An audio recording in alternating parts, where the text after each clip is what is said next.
Le vin, c'est quelque chose qui doit profondément vous toucher au plexus, vous émouvoir, et surtout pas dans les neurones. Le très salé, c'est le cépage endémique de notre appellation.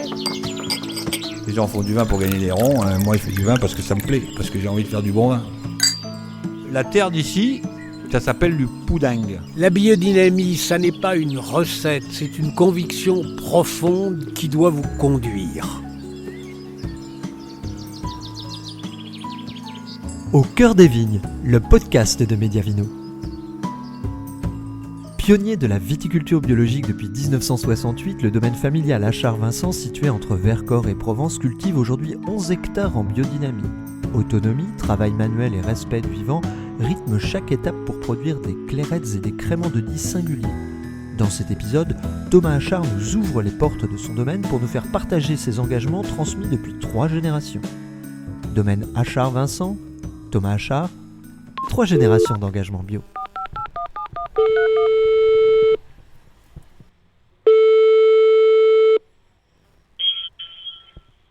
Oui, bonjour. Oui, bonjour, c'est Fabrice Mediavino. On a rendez-vous avec Thomas. D'accord, c'est moi, j'arrive.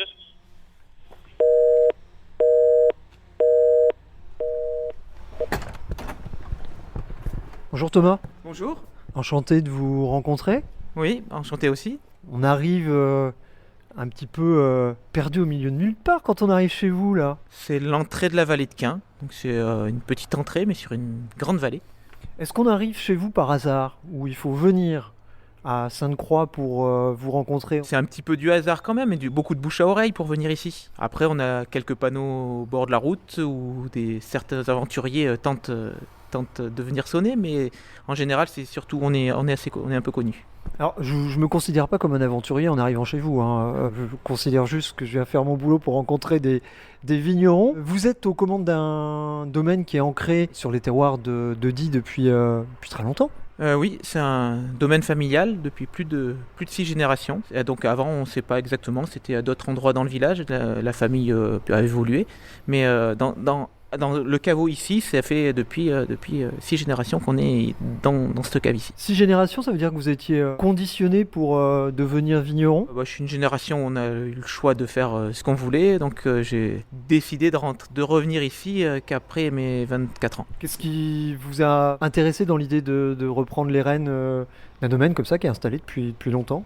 La nature, la beauté du paysage, le ciel, les loisirs plutôt sauvages, quoi. D'être bien dans la vigne, voilà, d'être bien avec ses souches de vigne. Et le vin dans tout ça? Ça, j'avais commencé un peu plus tôt. Ce podcast vous est proposé gratuitement par Mediavino. Si vous souhaitez découvrir la suite de ce reportage ainsi que nos prochaines diffusions en exclusivité et en intégralité, abonnez-vous sur mediavino.info. Vous recevrez chaque lundi à midi un nouveau podcast ainsi qu'une vidéo, une interview et un édito. Mediavino, voyage au cœur des vignobles pépites.